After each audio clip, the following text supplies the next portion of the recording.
आप तस्वीरों में जिन दो शख्सों को देख रहे हैं वह कोई और नहीं बल्कि काली शर्ट के अंदर मौजूद शख्स वह शख्स है जिसने सफ़ेद शर्ट के अंदर मौजूद शख्स के प्यार में पड़कर अपने ही परिवार का वजूद मिटा दिया। जी हाँ, हम बात कर रहे हैं 27 अगस्त को रोहतक के विजयनगर में हुए चोरे हत्याकांड की। हत्याकांड को अंजाम देने वाला बबलू पहलवान का इकलौता वारिस मोनू, जो आपको तस्वीर में नजर आ रहा है, जिसने अपने ही दोस्त कार्तिक के प्यार में पड़कर अपने परिवार का वजूद खत्म कर दिया।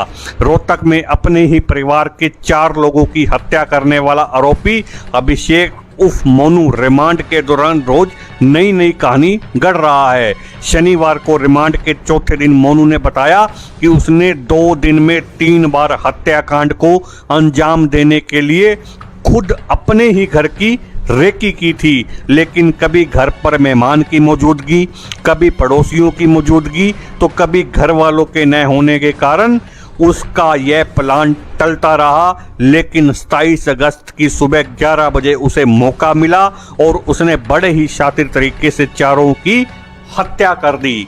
मैं एक बार फिर आपको बताना चाह रहा हूं कि तस्वीर के अंदर काली शर्ट में दिखने वाला शख्स कोई और नहीं बल्कि अपने ही माता पिता, बहन व नानी का कातिल है। आरोपी अभिषेक ने पुलिस रिमांड के दौरान बताया कि 27 जुलाई को 1 महीने के अंदर वारदात को अंजाम देने के बारे में ठाना था, इसलिए 25 अगस्त की सुबह उसने लिव इन में रहने वाले अपने मित्र कार्तिक को दिल्ली से रोहतक बुलाया। यहाँ दोनों दिल्ली बाईपास पर एक होटल में रुके थे, जिसका सीसीटीवी फुटेज भी सामने आ रहा है। आप तस्वीरों के माध्यम से देख सकते हैं कि किस प्रकार से आरोपी अभिषेक उर्फ मोनू व उसका दोस्त होटल में प्रवेश करते हैं।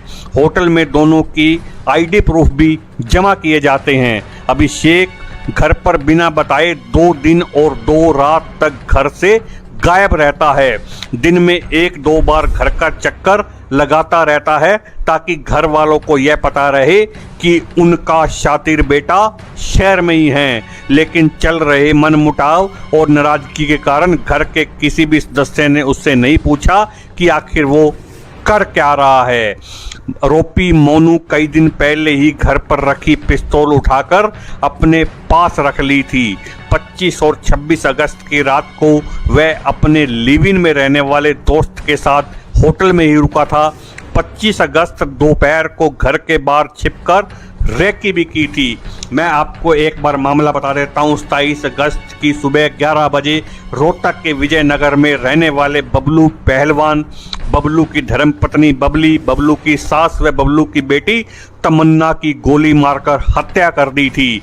इस चोरे हत्याकांड में बबलू की धर्मपत्नी व बबलू की सास ने मौके पर ही दम तोड़ दिया था, तो वहीं बबलू की इकलौती बेटी तमन्ना ने 2 दिन तक जिंदगी और मौत से लड़ते हुए 2 दिन बाद 29 अगस्त को पीजीआई में आखिरी सांस ली। आप तस्वीरों के माध्यम से देखिए कि 30 अगस्त को ही शातिर आरोपी बबलू पहलवान के इकलौते बेटे अभिषेक उर्फ मोनू ने प्यार लिखकर RIP लिखकर अपने पिता, माता व बहन की एक तस्वीर अपने इंस्टाग्राम अकाउंट पर अपलोड की। उसके बाद 30 अगस्त को 13वीं संस्कार सूचना भी उसने इस कदर से दी। निमंत्रण संदेश। हमारे परम पूज्य पिताजी श्री प्रदीप मलिक उर्फ बबलू पहलवान, श्रीमती बबली का देहांत शुक्रवार 27 अगस्त 2021 व बहन नेहा मलिक का देहांत रविवार 29 अगस्त 2021 को हो गया। प्रभु की ऐसी ही इच्छा थी। भगवान उनकी आत्मा को शांति प्रदान करे। उनकी 13वीं बुधवार 1 सितंबर रोहतक निवास स्थान विजयनगर बाग वाली गली शिव मंदिर के सामने पर होनी निश्चित हुई है। आप सभी पधार कर कृतार्थ करें तथा श्रद्धांजलि अर्पित करें। शोकाकुल समस्त मलिक परिवार। यह 13वीं संस्कार सूचना देने वाला कोई और नहीं बल्कि बबलू पहलवान का कातिल, उनका इकलौता वाली वारिस, उनका अपना ही खून मोनू था। मोनू ने जब संस्कार की सूचना डाली तो उसमें 13वीं की तारीख 1 सितंबर रखी गई थी, लेकिन मोनू इस बात से अनजान था कि रोहतक पुलिस के तेज तरार पुलिस अधीक्षक राहुल शर्मा की नजरें 27 अगस्त से ही उनके ऊपर गड़ी हुई है। 27 अगस्त से लेकर 31 अगस्त की कड़ी मेहनत के बाद, कड़ियों से कड़ी जोड़ने के बाद 1 सितंबर को रोहतक पुलिस ने बबलू पहलवान के इकलौते पुत्र मोनू को गुनहगार मानते हुए अपनी हिरासत में ले लिया। पुलिस पूछताछ में आरोपी मोनू ने बताया कि पिता बबलू पहलवान उससे काफी नाराज थे, इस कारण उन्होंने उसका खर्चा भी बंद कर दिया था। किसी तरह मां बबली को अपने तरीके से बुलाया और उनसे रुपए ले लिए थे। मां से मिले रुपए से उसने 2 दिन के होटल और खाने के बिल सहित अन्य खर्चे किए। इतना ही नहीं, मां समेत पिता, बहन और नानी की हत्या करने के बाद इन्हीं रुपयों से होटल में दोस्तों के साथ पार्टी करने गया था। पुलिस को अभिषेक ने बताया कि 27 अगस्त की सुबह 11 बजे जब वह घर गया तो देखा कि पापा, मम्मी और नानी नीचे थी।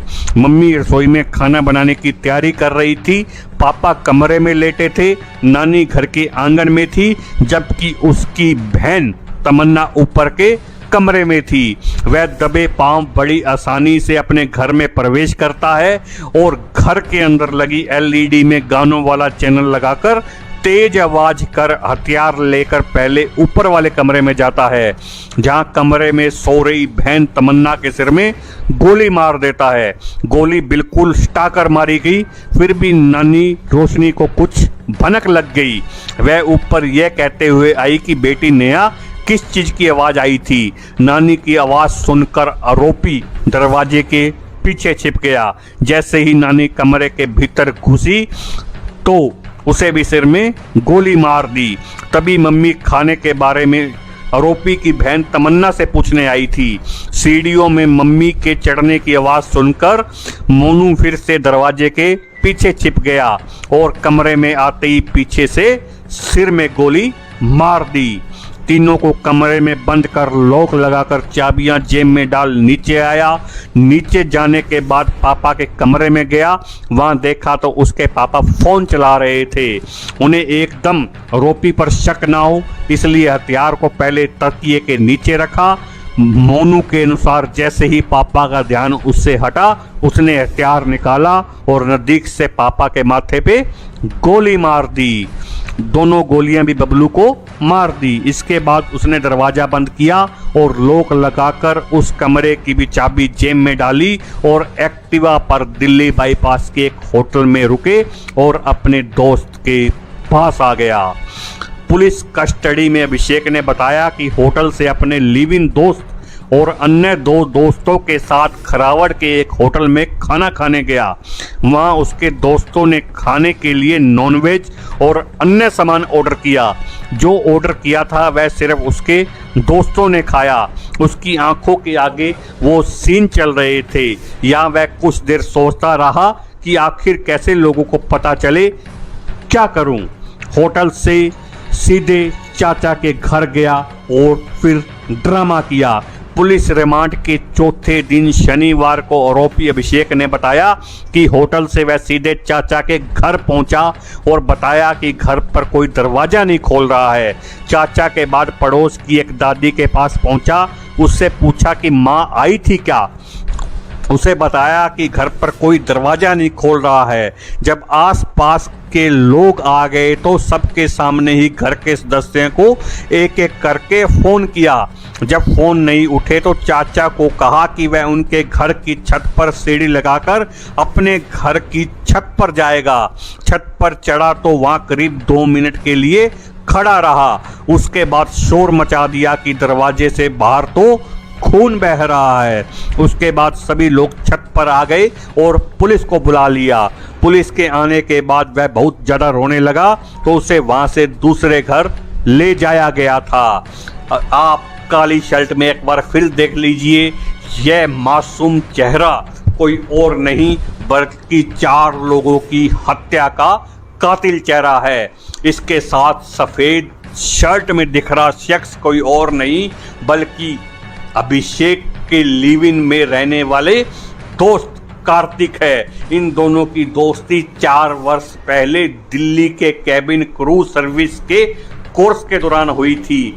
अभिषेक अपना जेंडर चेंज करवा के उक्त सफेद शर्ट वाले दोस्त के साथ विदेश भाग जाना चाहता था।